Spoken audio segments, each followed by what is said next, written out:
we just finished up episode 5, The Empire Strikes Back.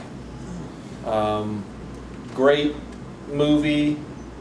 It's going to be all positives, probably. Yeah. But we're not going to allow that to happen because we have to think of at least something that's negative. One thing to complain about. What One would you thing. say? God, that's tough.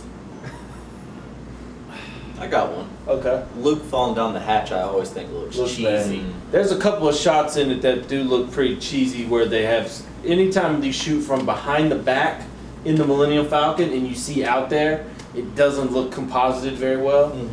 And to that point we talked about, or I always thought about the little antenna he's hanging from. If that's at the bottom of the opening of the chute, it would just have garbage hanging all over it.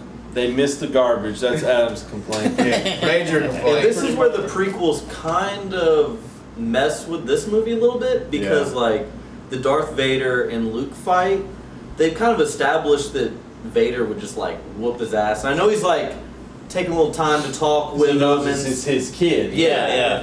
But, and the Emperor has instructed him, I think, not to kill him if he can be turned.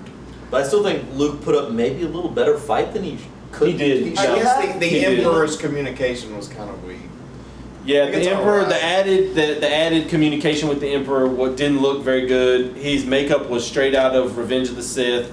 I think when they were done shooting Revenge of the Sith, they brought him in and did that, and then they brought Hayden in to do the end of Return of the Jedi, which I think is the most gratuitous like change he made. To just rub it in your eye. It's the last thing, and then Lucas just has to say, you know, I know you saw this all these times, but I don't really like that. I want to do something absolutely illogical.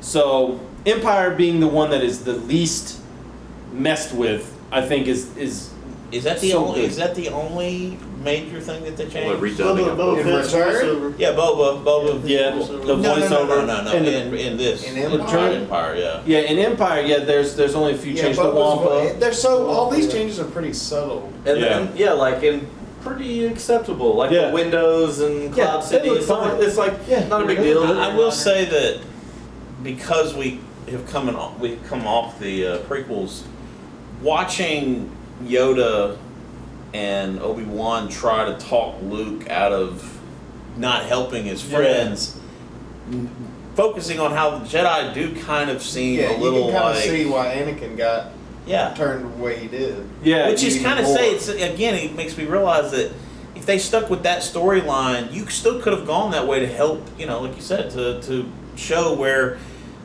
Darth Vader would have become who he became, and it would have lifted it to a whole nother level if they had played it right. I think that watching the prequels today and then going right into these definitely has added to that, because even in the last one, Obi-Wan, when he looked at Luke when he was fighting Vader, that look meant something different to me having watched the prequels today. Mm-hmm. Like there was almost this kind of like glint in his eye, like, let me see what you get. Let me let you do this on your own, kind of thing. You could almost see like, I kind of messed it up with Anakin, and I want you to be able to do it without me. And what he was thinking is like they've always been thought Anakin's the chosen one. Anakin's going to bring balance to the Force, but what it is through Anakin, his kid will. Yeah. So he's like, oh, that's what the prophecy, was.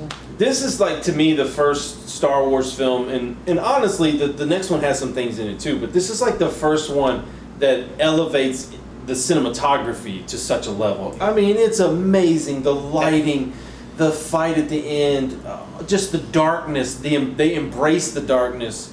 The first hangar shot. They're in there with all the ships. And all the ships on Hoth. Yoda. I think the Yoda stuff has stood out even more. This Blu-ray looked great. You talk about what we talked about, how like Andy Serkis versus, we're talking about the CG Yoda versus Frank Oz. It's like basically the best puppet ever. Yeah, I mean, when you know that he's in there controlling and being that character, and you look at what they did with the CG Yoda, no matter how you comment on how it looked or not, animators ultimately took Can't on do that separately, whereas Nobody played Yoda. Andy Serkis was Gollum. It's Right. like the same kind of thing but different medium. So It just kind of like lends itself to the idea that you have to transfer some sort of performance energy into anything, no matter if it's CG or a puppet. You have to give it life. You can't create life from nothing. You have to give it that energy. So even if they had mocapped Yoda, and Right. I don't know how that would work because he's so small, but you could have done something. I think it Oh, would have come Warwick out again. better. I'm almost Warwick, man. It's like straight off a Leprechaun. It makes you wonder why they didn't at least have Frank Oz do the puppet, and if for whatever reason they couldn't, they still wanted to go with the CG. You could have the animators completely do follow that. that. They did do that. Frank Oz did the puppet in episode 1. Oh no! Oh well, I'm just talking about for all the CG. Well, they were just, stuff. they looked so bad. It Yeah. looked so bad, which makes no sense. Yeah. How did a puppet look better in 1980 than it did in 1999? That just doesn't make sense to me. Looked like it just got mushed. Like Brett- Yoda had gotten stepped on. Yeah. He'd been in someone's attic for Yeah. like 20 years. Brandon, how do you feel that this film compares to the Star Trek films? Has a Star Trek film ever been this good? No, No. not at all. I mean, I Star agree. Trek 2 is a great film, Yeah. but it's on maybe par with Return of the Jedi. Ah, Maybe. yeah. Maybe. Yeah. A little bit below it. Right. They never come close to this. I Yeah. mean, very few films come close. This is one of the top 10 films ever made. I agree. You know. I agree. It's Me being a almost without soundtrack fault. fan, I think the soundtrack out of the Amazing. three Ah. is by far, the best. you know, just on top as far as sequencing. It is. Building, you know, the drama and hitting The scene. asteroids. Yeah, I think Yeah, when you Yoda, kind of stop to Yoda, comment on it, Thing, that part where he's lifting it out of the water is Oh, like one that's of the the best best. scenes in all the That movies. used to give me chills as a kid, to see Yoda do that, and It gives you boners. Which is why, It gives looking me back on it, you puppet do get boners. frustrated. It's like, Yeah, now that exactly. I think that's something I'm learning today, watching all these in back to back, is that it's easy to get caught up in seeing Yoda flip around with his lightsaber and all that, but seeing what he does in this, and then seeing how they could have just played off of that, Mhm. just taken the same ideas and gone with it even further. well, Well, it takes much more skill. right. I see things in this film today that I maybe didn't appreciate before, because I love today watching this. I love the interplay with Han and Leia. Yeah, I mean, that their love story relationship is is so so good. like real, and Yep. I love the way they interact with each other. I mean, it just That's the way things happen usually. that's what I like. The You know, facial expressions. And I have to believe. You can see- I have to believe when they were watching Natalie Portman and Oh, Hayden yeah. Christensen do their thing, and you have the best example of Oh yeah. what to go by, and Like- yet you didn't see this is not working. You see Han's attitude and you're like, oh, totally get why Leia would be into him. Well, you see this- Hayden Christensen's like, nobody would touch this. This is weak when motherfucker. Lawrence Kasdan comes in and writes it. Yeah. And that is a major, major addition to this team. And he was not there for the prequels, and it showed. I don't think any of the relationships quite clicked in the first episode 4 like they do in this one, because George wrote it. And the actors often complained about the dialogue making no sense and being garbled, and George was just like, well, you gotta learn it and say it.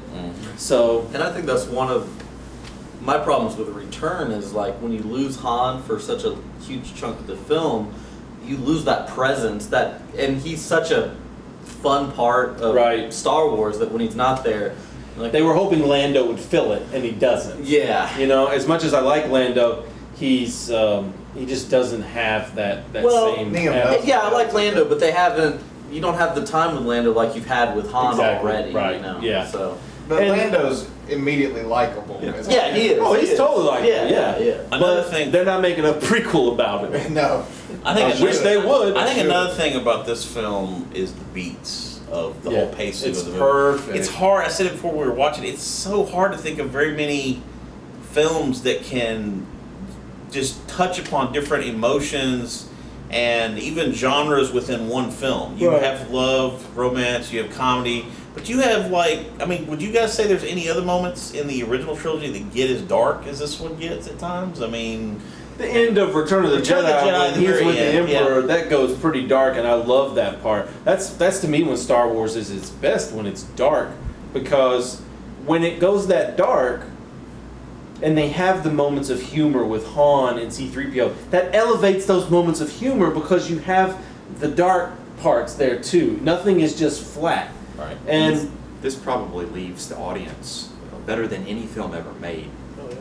Getting wanting ready for the more. next Oh, film. yeah. I was wanted to talk about that. That's like, okay, Han's, in Frozen and Carbonite. Right. Yeah, And, imagine that. Luke just got his hand cut off. Right. You know, all You this found out Vader's his dad. You're not going You saw this in We're not going to 1980. see this for another 3 years. Can You you know, imagine that? And I remember- Oh my God. That's what I wanted to get into. Is like No think about internet, leaving no it. spoilers, I remember, little magazine snippets here I think and there. last year, whenever it was, that Joss Whedon like basically commented on. He wasn't hating on Empire, but I think his point was because it's sort of open ended. It's not a. He said it was not a complete story, and he is right that this film is not a complete standalone film. Yeah, it can take. However, but I don't think that is a negative. that is not a negative when at the beginning of the film you call it episode 5. Right. You're telling the audience that this is It'll be going to more. be more. And you can watch this one on its own and still Yeah. the understand. guy wears fedoras. I'm not interested.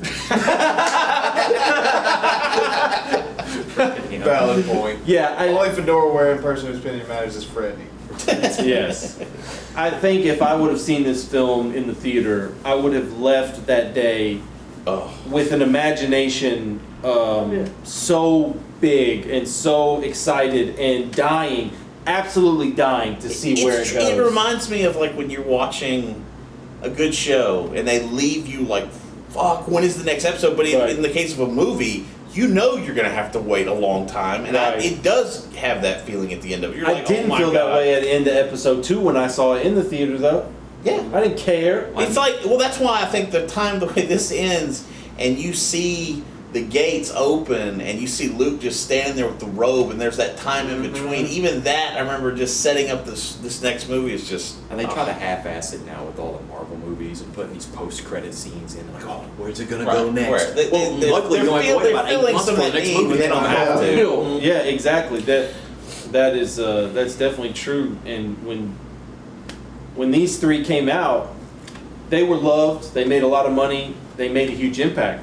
But over the years, that impact has affected every kid born from 1970 and even before on. That these films affected them at such a degree, and then you get to 1999.